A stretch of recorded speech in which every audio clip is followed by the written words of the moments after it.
You asked me what is my most successful way to propagate roses, and for this we are going to use this baby that I have to cut because it needs to be pruned, and we are going to use a wooden part of the rose that is softwood. And for that I'm preparing water that contains menadel, a substance they sell here in Japan which is so good for rooting. It's actually a liquid, not powder. And so I'm diluting this in the water, and this is where I'm going to put the cuttings as soon as I cut them. And then we also need stuff to label immediately the cuttings, otherwise you might end up with beautiful roses without knowing what they are. And also having the fungicide nearby to seal the wounds in the places where I'm going to cut them. And so let's say this is the chopped rose that you are going to use for the cutting. It can also be a flower that you got from somebody, from someone's garden, from a flower shop. And the wood that you should use for rose cutting, this part is too hard wood, so this is a little bit difficult to root. It takes very long time because this wood is really hard. So myself, I prefer something like this, soft wood, so you can still bend it without breaking it. This type of soft wood will give you best results because it has the best power to root fast. So I'm going to harvest this part, which is actually close to the rose, and I'm going to keep at least 3 leaves and make sure to trim it again at such a point where it still has 5 leaflets, not this one where it only has 1 or 2. So we are cutting it again here, and usually I'm adding here fungicide, and sometimes at the lower part too. I also remove these leaves because they will dry, and when the wind blows it's a chance that they hang and pull this entire thing from the soil. So just to avoid this piece of wood to be moved around by when you touch them or wind or touching each other, I actually prefer to remove the leaves completely, and so leave it like this. This one has 4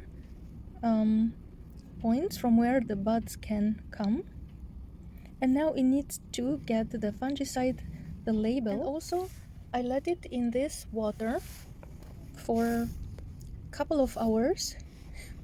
At the beginning I didn't do this on purpose to let it a long time in this water that contains the rooting hormone.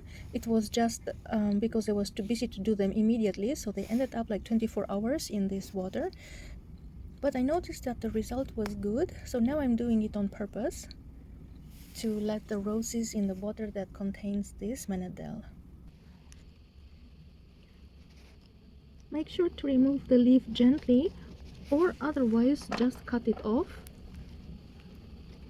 here, and adding the fungicide just because I have it. Now let's say, for example, I'm at my grandmother's house and she gave me a couple of cuttings like this, and until I get home it's going to take 12 hours. Usually one thing that I notice that works well is I'm wrapping them like this in toilet paper. I don't know if this toilet paper contains something that melts and is good for roses, but every time I do this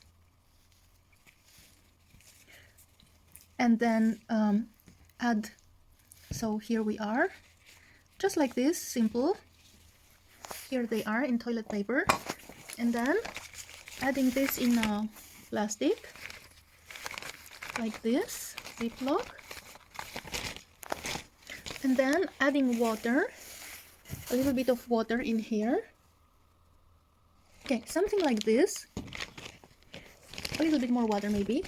I noticed that even if I keep them like this for 6-7 hours until I get home, and after that keep them another 12 hours in the water containing the rooting hormone, these will, like 90% will root when I put them outside in my pots where there are other roses.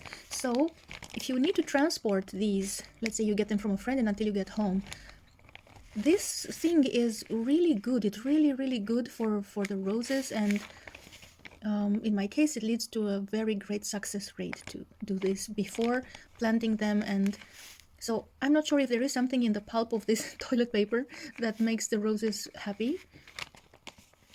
But yeah, I really wanted to share this with you. So now let's plant them. What works best for me is to just stick these cuttings outside in the flower pots next to other roses and just let them there fight for themselves, and the success rate is really amazing. So that's how my other pots look like. As you can see, even such small cuttings, I just stick them in and they will do very, very well. For example, this here, it was such a tiny cutting, maybe like not even 5 centimeters, and I just stick it in the soil last year in mid-December and didn't do anything special, and now it's growing. So their will to be alive and to grow is really amazing, and everybody is so happy to grow. So I had them soaked in the water containing the rooting hormone for more than 24 hours, which always happens because I don't have enough time to do it faster. Next, I'm going to use such a container that I made holes in, and I prefer this because they are transparent, so I would really like to see the roots when they grow.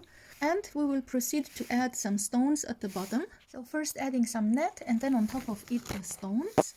And next, I'm using the soil that was developed here in Japan by the dollar store, especially for seeds. So you can see here that they are planting seeds in this soil.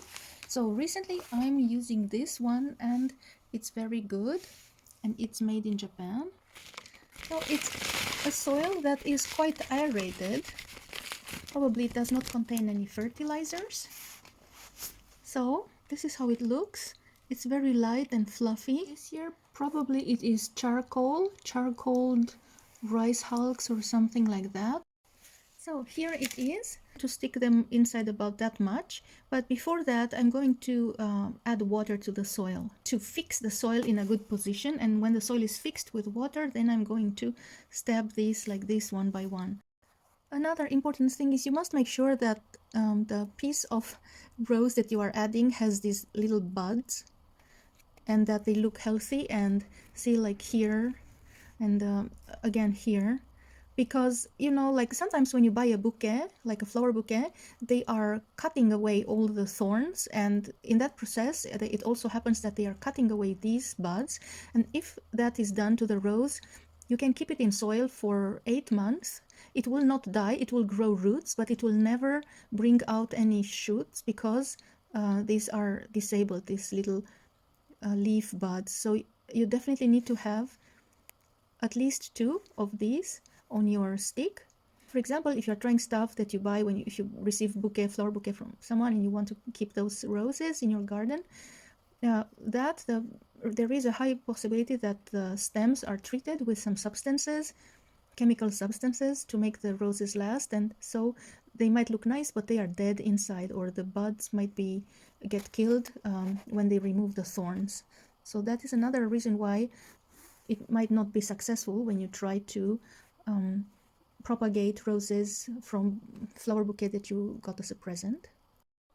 I'm sticking them inside relatively close to each other because I believe that they will emit some rooting hormones from themselves, and encourage each other to root. That's why I think this is one important point, because when I do this outside in the rose pots that are already having roses that are growing inside, I have a very good success rate outdoors. So I'm trying to recreate that situation here. Here they are, and I remove these leaves to avoid them get dry and bump into each other, and so just avoid anything that might hang outside and touch them and move them in their position. And like this, when the roots are going to appear, hopefully they will be visible through this plastic.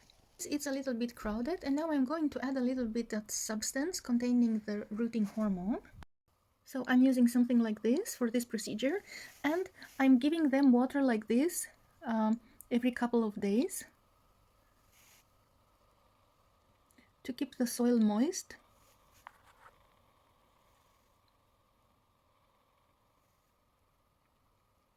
So the solution that contained this, the Menadel, was applied, and now place them in a place that is not in full sun. Then just don't bump into them, so if possible avoid them to be moved. And then if there are some cuttings where you kind of worry if they are going to do well or they're especially precious to you, you can add such a plastic on top of them. And basically it's kind of just laid like this, it's not deep in the soil. And the cap, you can sometimes remove it to let air get in so that it doesn't rot. So if you do this, you should actually check quite often to see if it's not too wet inside. Humidity, it's building in here, and it hopefully prevents the cutting from drying out. So I do this for most precious cuttings. And there will always be one that, like this here, that doesn't look so happy even after 2 months, and the buds are not moving.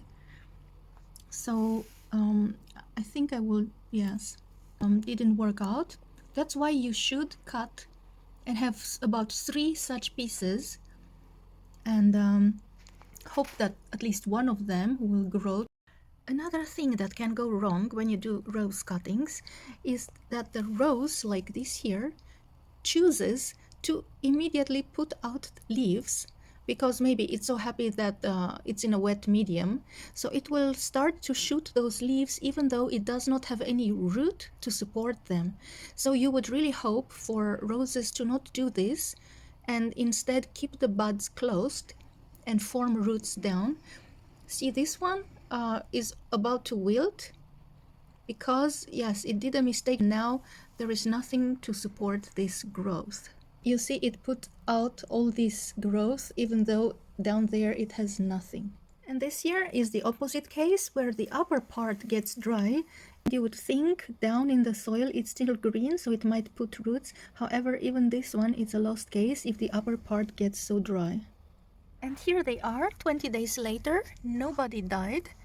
They are doing well, and some are pulling out new leaves. I would still not move them for another 2 months maybe.